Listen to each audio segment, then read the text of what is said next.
when you see kids that were your age that were also posting TikToks, you're like, wait, if they can get hundreds and thousands of likes, what if that happens to me? I'm literally sitting at home doing classes. Let me find some hobby. That day I posted 10 TikToks. Oh, wow. It's the first day of Ramadan. I make this video called The Longest Fasting Times in the World. I got 100,000 likes. I was like, you know what?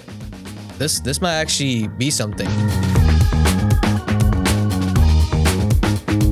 I'm just your typical brown boy who leached off the next generation. Like, I'm like the next generation making the Desi jokes, the Muslim jokes. That's awesome. Us Muslims, subhanAllah, we're all connected. We have such a big community. We all are here to support each other. And if we make mistakes, we can hold each other accountable and talk things out. I'm sitting right here, but imagine you're sitting in the middle of an NBA stadium and you're surrounded by 10,000 people. Yeah. That's what it And feels like. they're all staring down at you. Staring down at you. Yeah.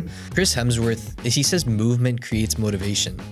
So if you're just sitting in your bed doing nothing, you're not gonna accomplish anything. So I guess that's what kept me going, is that if I don't post today, it feels like I failed myself. Like when I come to content creation, obviously, for other parts like gym and stuff like that, I have different mindsets, but we're talking about content creation. Yo, assalamu alaikum guys. My name is Azfar, aka As Far As I Can See on TikTok and Instagram. Still working on YouTube, but yeah, I mean, one thing about me is started social media 4 years ago.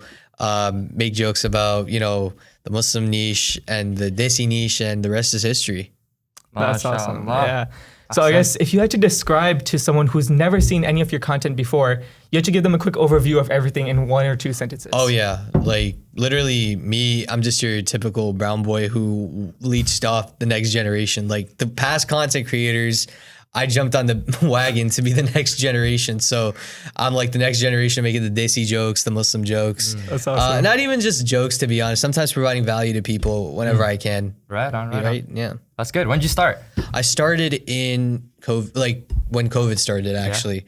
Describe to us your journey. Absolutely. To come up, Yeah. I mean, you know, before I even start, I hated on TikTok in 2019. But like that's when the app was like more of a hardcore music and dance app. Okay. Before people even like spoke on the app, or like it was normal to speak. So I was always I always hated on the app, but then you know what they say, the ones who hate end up doing it most of them. And then COVID hits and like everyone's using this app, and even me, I'm like, you know what? I have nothing to do at home. Like I'm literally sitting at home doing classes. Let me find some hobby. And I start using TikTok. I open my phone, use TikTok. That day I posted 10 TikToks. Oh, wow. No, that's not even normal. 10 TikToks a day. It was 10 TikToks a day at that week.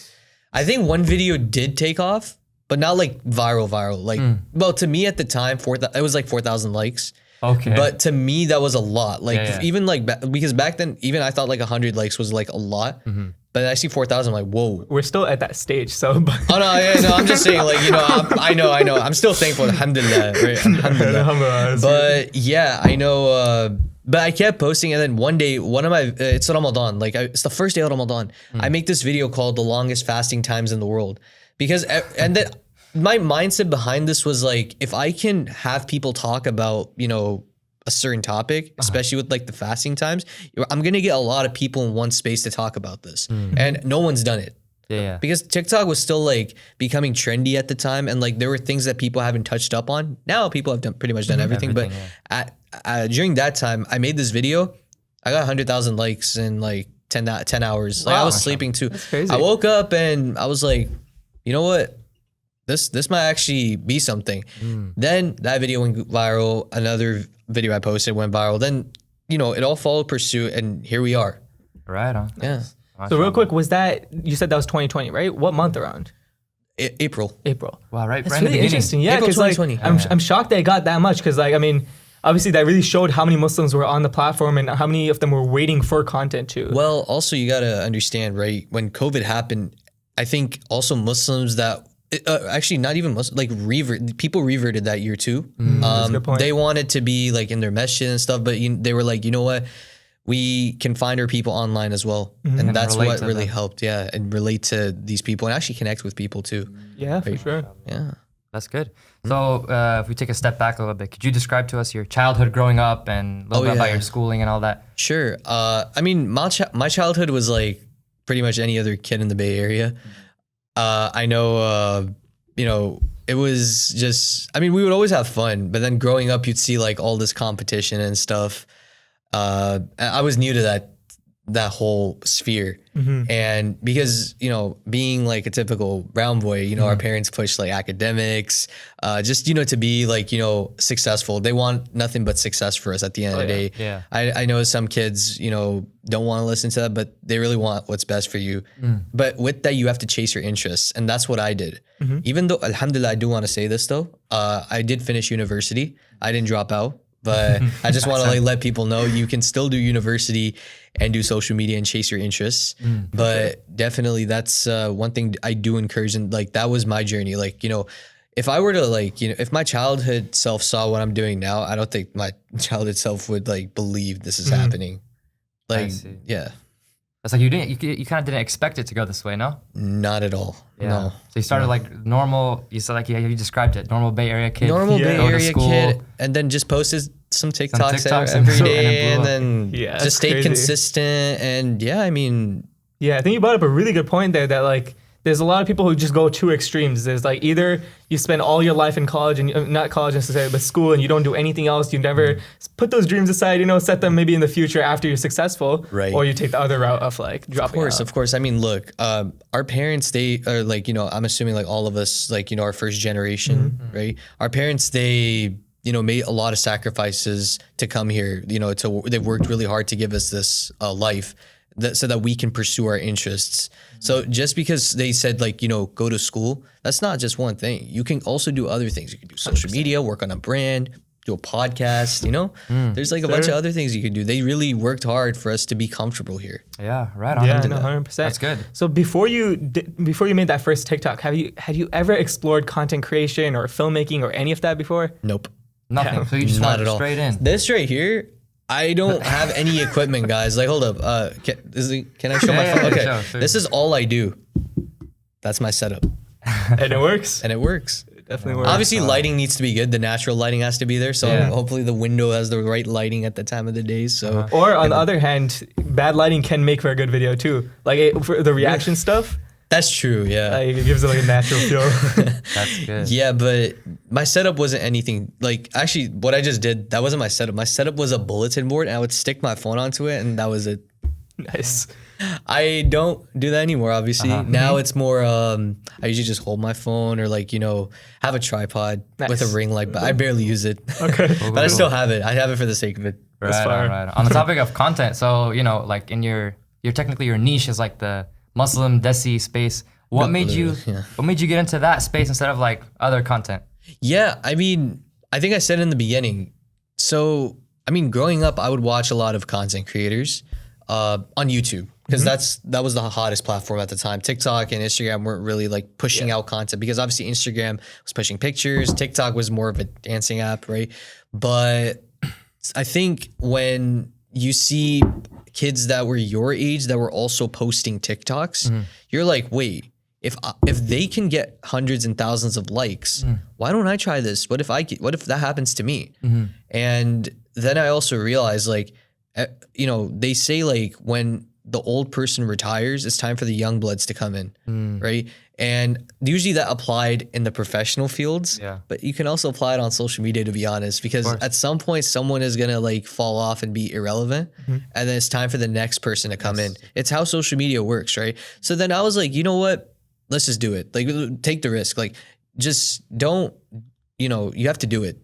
Like, you can't just say, you have to, and I did it. Like, you know, I posted every day, stayed consistent, and, you know, I have these numbers to my name. Alhamdulillah. That's awesome. So throughout that journey of like, obviously the first few ones you mentioned did pretty well. I mean, 4,000 likes is definitely a good way to get started. Yeah. Did you have any like challenges that you faced throughout this initial journey?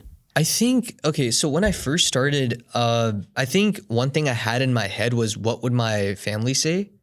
Like, because, you know, you gotta understand, like when I started, I was also a student in college. So then they were like, this is going to be a distraction. They didn't say it like specifically, but I knew like they were going to tell me like, this could be a distraction for you. You got to focus on your studies. You know, what about getting a good job? And I was like, in my head, definitely, I shouldn't make this my main number one thing. Social media is just like a hobby. That's what I treated it as. So obviously I kept posting though. I didn't really care about what the others around me had to say. But I also want to say that COVID definitely helped that, because I was isolated in like a room for quite some time. And then when I started coming in person, like it was kind of, it just felt normal at that point, because I had developed that habit of just posting every day. Yep. Right. Yeah. I see. That's cool. So touching a little bit upon the Muslim aspect of, is it Mustak? What do they call it?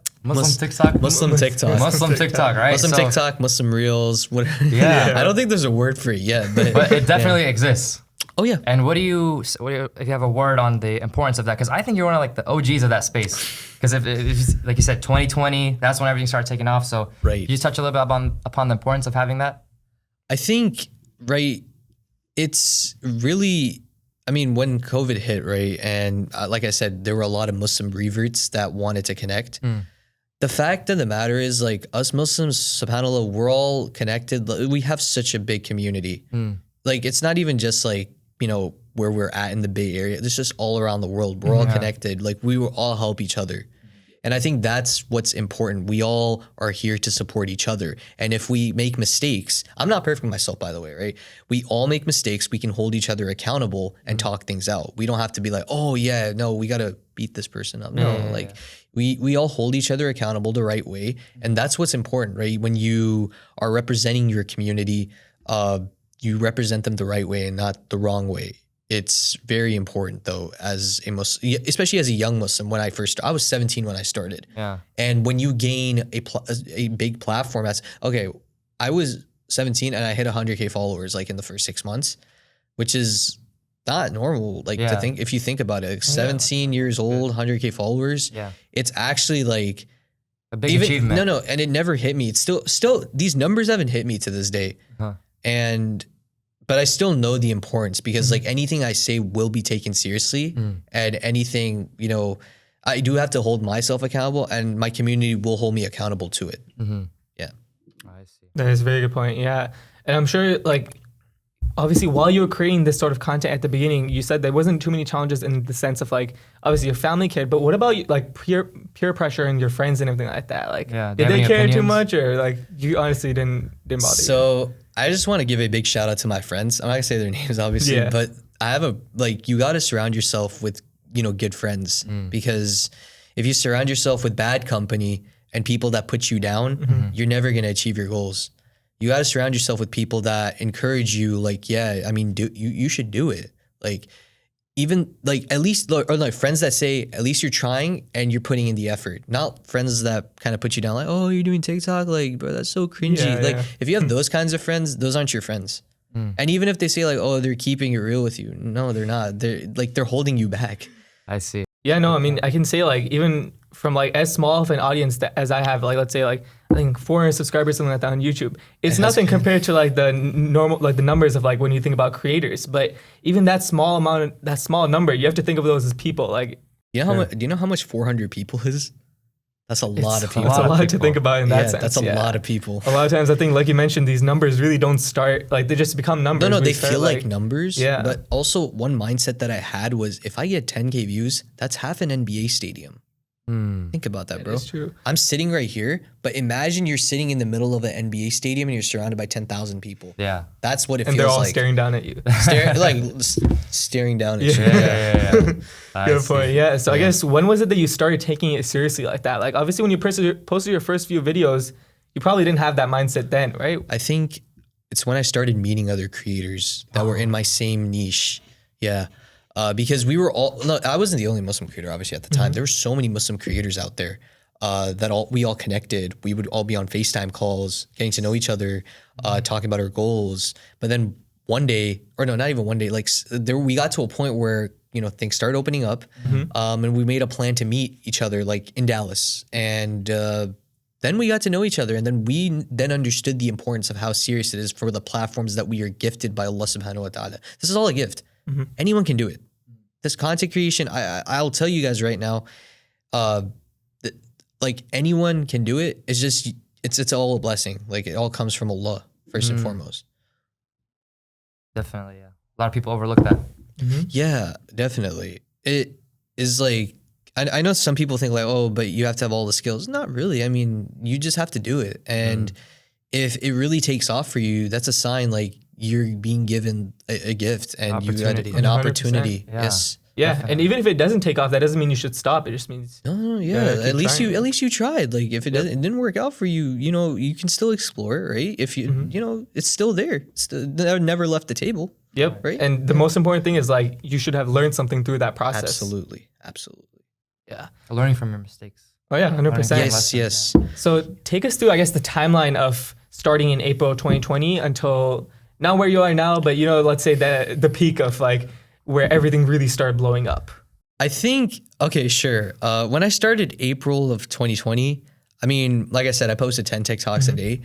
And now we get all the way to, I guess now 2021 starts. This is I'm actually on my way to Pakistan. And this is when it's like it took off even more. I was expanding in like other countries. And this is when my Instagram also took off. So now I'm like, my Instagram is doing well and my TikTok is doing well. Now I have 2 platforms in my hand. You can be successful on one, but it takes a real pro to be successful in multiple. Yeah. And I think also there's this app called Threads, but no one uses it. Like I have like Threads a pretty good amount of followers on that too, but I don't like. I'm just saying like when you build on one, it will follow pursuit on other platforms. So that was like one like hard part, like I guess significant part of the journey is like it helped my other platforms. But then as we fast forward to now, this is like it's always an exponential graph, right? When you see this growth.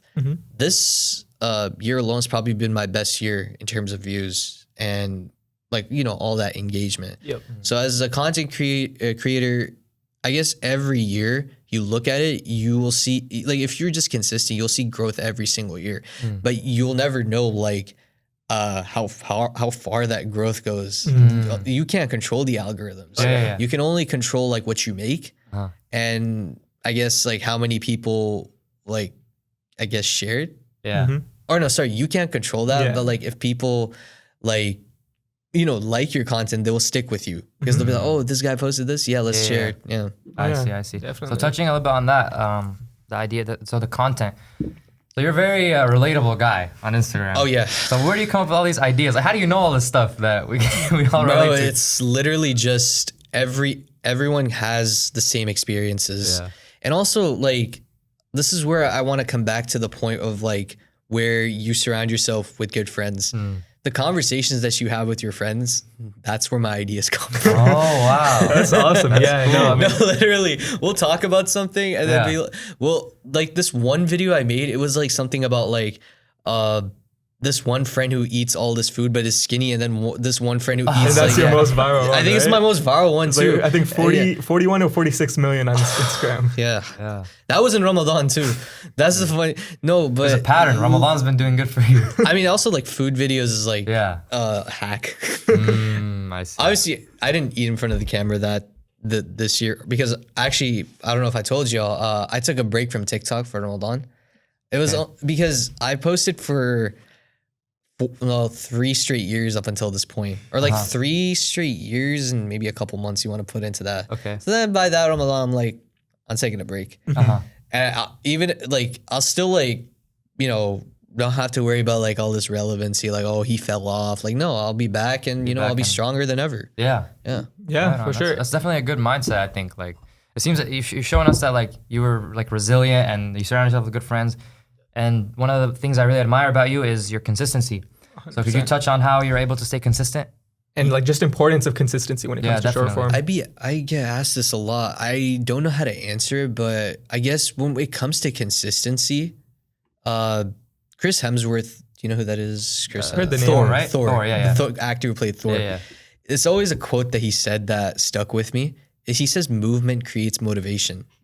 So if you're just sitting in your bed doing nothing, you're not gonna accomplish anything. So I guess that's what kept me going is that if I don't post today, I'm gonna it feels like I failed myself. Like I just wasted a day. Definitely. So that's how I always approached everything. Like as if I don't post today, I haven't won.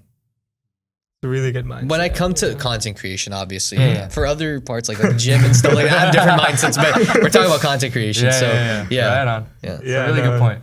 Yeah, 100%. And I guess one question would be like, were you able to ever monetize your content, and when was that? Actually, yeah, definitely. That's a good question. I was able to monetize my content a year and a half ago. And the crazy thing is, it was first Instagram. Interesting. Instagram first and then TikTok. Right on. Speaking of monetization, so I'm sure like as you were growing, you were approached by brands and brand deals. Yes. Maybe you want to talk a little bit about how you interact with them, how they approach you, like stuff like that. Yeah, of course. When it comes to working with brands, I think when I first started, I didn't know anything about like, I guess having like that business mindset and like talking to other brands and stuff. But when I was approached, I guess my whole thing was like, I don't really care about getting paid and stuff. I just want free stuff. No, but I'd promote their stuff, right? Yeah, it was fun to like, work with like growing Muslim brands. And I guess if I want to share with y'all, one of my favorite ones was a supplement company. They introduced these black seed honey gummies. Oh, wow. And they reached out to me when they had only like 26 followers on Instagram. And I was on the bus this time, like coming back from university at the time. This is probably like 2 years ago. So started off like my third year of university, but that's besides the point. I mean, they reached out. I was like, send it over. Let me try it out. I tried the gummies. They were phenomenal. So when I like, that's where I'm at this, like when I first started, I was like, I just want free stuff. But then as I moved into it, I was like, wait, I should promote the products that I like because I'll have more of a passion to like, talk about it. So then those black seed gummies now, I think mashallah, they have like 40 to 60K followers on Instagram. Wow. And now like they're probably one of the top selling Muslim supplements like in the Muslim community, in the Western world. Good. Have you That's ever awesome, have you ever had to reject any brands? It depends, right? I mean, for what's happening recently in our in Gaza and what's happening, just not just Gaza, but to all the other Muslims around the world, and we're trying to boycott. Yes, I have. I will share it, but I'm not going to say the name of the company. Sure. There was a company that reached out. I guess they do like skincare and stuff. Okay. SubhanAllah, they offered $10,000 to make a video. Wow. And I just had to say no. I just don't want to sell myself out. It's not a good look for me. And this is where we go back to where I said my community will hold me accountable. If my community sees that, not only will they lose respect for me, I don't think my own community would be safe around me. Is that I sold myself out in a time of when our people are struggling. Wow. And look, I'm not perfect myself, but I would say like if these companies approach you, think about like, what, your creator is going to say. You should fear that first. Because at the end of the day, we're all here, like, these cars, these houses, this lavish lifestyle and stuff. You can enjoy it while you can, but then one day it'll all just perish, like someone else will take it, and then you'll be in a grave one day. But yeah, I think they say like, the biggest tool that a creator has is the trust in their audience, that the audience has in them. And have the opportunity to connect with other creators too. That was literally going to be my next question. It was about it. So like, in terms of, you say you're working with brands, but also working with creators is important too. Absolutely. So maybe talk about a little bit how you met your first big guy on Instagram, you worked with them. Cause I've seen you with some of the other guys like in the videos. Wait, like how did I meet them? Yeah, like how you meet them, how to come work together, like that type of thing. It's so simple. Really? For me now, I mean, back then, like it was more, it's so embarrassing. Like I would act like a fan. Like I'll be honest. No, I have to admit it, bro. Like sometimes I would act like a fan. And I was a creator myself. And like one day I was like confronted about it. They were like, bro, you're also famous. Like, what are you doing? But okay, that's besides the point. I've exposed myself. Yeah. But I guess the way it worked is we would follow each other back. And we would like each other's content. And then, we'd message each other like, yo, let's exchange phone numbers. We'd be on FaceTime. And the next thing you know, we decide to be in the same city. Nice. That's literally it. But again, it's also important to have friends in your own city, I would say. Like that's very important. Like considering where we are at. This is the Bay Area. Networking is like second nature here. So you need to. Right? Definitely. Yeah. Oh yeah, 100%. Yes, I mean on the topic of like trust and making sure your audience really vibes with you and like stays true to like being your audience, have you ever faced any like backlash or negative comments from your work? If you don't have haters, you're not doing it right. Like everyone has something to say, but the mindset that I have here is the people that hate, are they going to say this in real life to your face? No, right? So then you just have to ignore it. When I first started, yes, it was a little off-putting. It was a little like, it caught me off guard. But then as I kept posting, I realized like, they're just gonna leave that comment and not come back to me. Like they're just like, yeah. And that's free engagement. Actually, that's not too. appropriate. I'm sorry. I'm sorry. Yeah, but yeah, it's just that's why I even mentioned like before we even started this is like I turned off all my notifications because there were sometimes I'd be at the gym and like when I have my AirPods in, sometimes Siri reads out messages. And I'm like lifting. I'm like. It reads out the comment. I'm like, bro, what? So that made me turn off my like notifications off social media. So, okay, unless if it's weird, then yes, I have to delete it. I want to admit though, I've made some content like that I shouldn't have that I've been called out for. Obviously deleted it. I apologize for it, but like, you know, this is where I say is I'm so like, alhamdulillah, proud to be a Muslim because we have a community that can hold us accountable for things that we do. That's very important. Alhamdulillah. That's good. So are there any, you know, talking a little bit like from the broader perspective of the whole TikTok journey so far, was there any like crazy memories or something memorable that you want to share about that? Dude, there's so many. Maybe give us a good one. Getting recognized in Pakistan. Really? Nice. Yeah. Oh no, like a lot actually. I went to Pakistan literally like was it like June now? 6 months ago. So it was first time in a while I went in the winter. My Instagram, like I said, this has been like my best year on Instagram so far, alhamdulillah. And one of the I read the demographics sometimes when I'm bored, like, you know, to see where my audience is from. So number 1 was the US. Second up was Pakistan, Karachi and Islamabad. So I was in Karachi at the time. I was at a wedding, right? I was chilling at this wedding and some guy just shows up and he's not invited. He's in his like casual clothes, not dressed up, no nothing. He says, "Us from here to see you. Can we please get a picture?" I'm like, who let this guy? No, I was like, who let this guy in? I was like, okay, let's get a picture. And so my cousins were like, yo, who is this guy? They were confused. They couldn't believe it either. But even my cousins have told me like their friends in Pakistan have sent my reels and they literally tell me like they don't believe that you are our cousin. Like I'm like, it's whatever, man. It's whatever. That's crazy. That's a good feeling though. I know. Yeah. So when we were talking before this, you mentioned that there was one Instagram comment that fully changed your life. Could you tell that story? Oh yeah, definitely. So literally one of my dreams to like, you know, when I did social media is like I wanted to, you know, chase my interests. And one of them is cricket. I'm a big cricket fan. I want to give like big shout out to my family, like, because I'm Pakistani, like, you know, cricket is huge in our nation. But growing up as a kid, I would watch the game. I didn't understand it, obviously. But as I got older, I understood the game. And the friends that I surrounded myself with, they also watch cricket. So like we would always talk about it all the time. So they're trying to bring cricket to the States by creating Major League Cricket. So the team, our local hometown team is called the San Francisco Unicorns. And they had an Instagram page. It's like, you know, they just started off probably like little bit 18K followers, but I would always like hype up their posts because I was like, you know, this is like, because I'm from the Bay Area, I actually do represent all the teams really well because I do support my local hometown. And one day, like, they signed a big player and I literally said the words "Yay Area."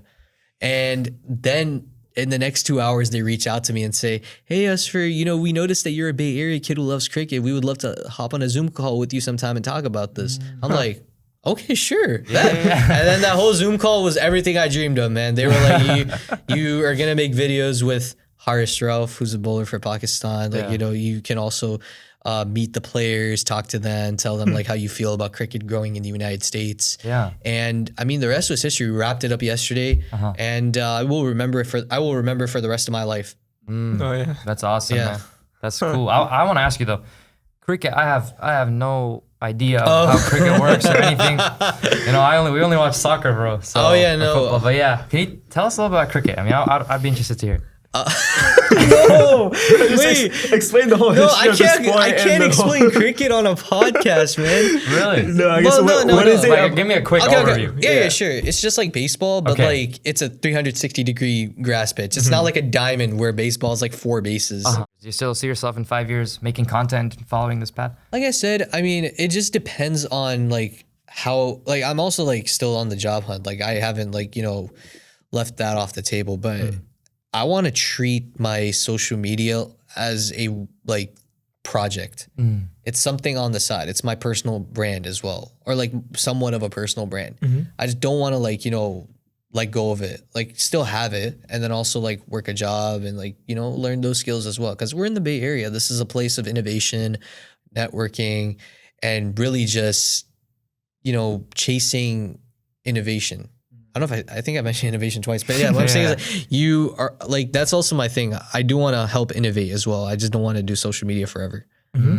Yeah, for I sure. mean, that's why like kids go to school and complete your degree.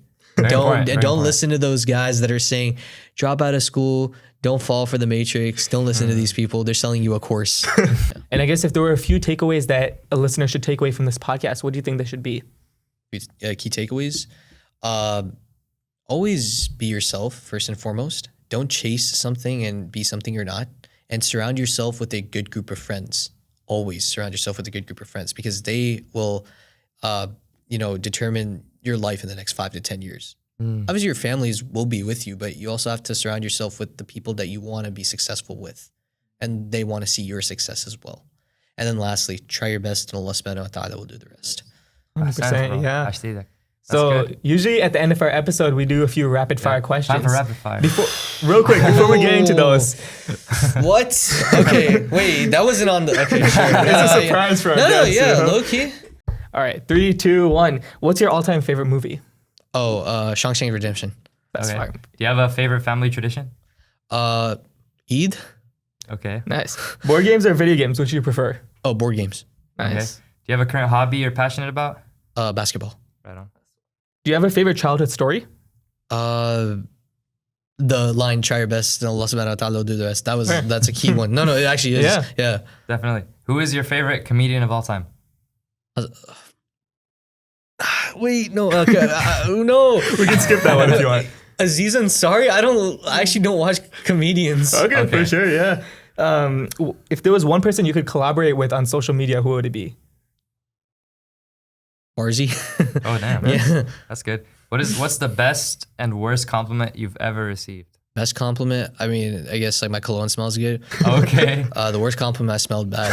Oh man. No, literally. Yeah. What's a risk that you've taken that you believe was worthwhile? Rock climbing. Nice. Nice. What has been the best year of your life so far? I don't know. Okay. I would say this year, but like, who knows? Maybe next. Yeah, I don't know how to answer that one. Okay, for sure, yeah. cool. How do you describe yourself in 3 words? Funny, accountable, and just outgoing. Nice. Yeah. Can you walk us through your morning routine? I wake up, just wash my face. Actually, no, yeah, wash my face. Use the new water flashes that they have off TikTok Shop. Have the whole teeth care routine. Yeah. And then put some lotion, then go eat breakfast. Right. That's good. What's your go-to comfort food? Nashville hot chicken. Nice. How do you usually relieve stress? Shooting basketball hoops. Nice. Yeah. Nice. Shooting. Wait, who's that did not sound who's right. your childhood hero? Childhood hero? Oh wow. I don't know actually. Okay, all Yeah. good. What's one skill you believe everyone should have? Communication. That was a good one. Can you recommend any must-read books? Reclaim Your Heart by Nice. Yasmin Mogahed. Yeah. What skill are you eager to learn next? Coding. Nice. If you could have dinner with anyone, dead or alive, who would it be? Sorry? If you could have dinner with anyone, dead or alive, who would it be? Prophet Muhammad Sallallahu Alaihi Wasallam. If you could have any superpower, what would it be? I guess to fly? Yeah, Yeah. that works. If you could make one wish for the world, what would it be? Just peace. But we're never seeing that. What's your favorite color? Color? Yeah. Sky's blue. Okay. What emoji do you use the most? The crying one. That's Is it my crying? laughter emoji, bro. Is there any specific place you're dying to visit? Oh no, keep going, bro. I like these questions. This was the last No. one. Wait, you were actually the first person to ever finish Finish the the list. rapid fire questions, which is crazy. What was the question? So, is there any specific place you're dying to visit? Maldives. Maldives. Okay. I mean, awesome, the answer I yeah. give is Mecca and Medina, but like, Yeah, you already been there probably, huh? I've already been there, Yeah, yeah. so yeah. Thank you guys for having me. This was fun.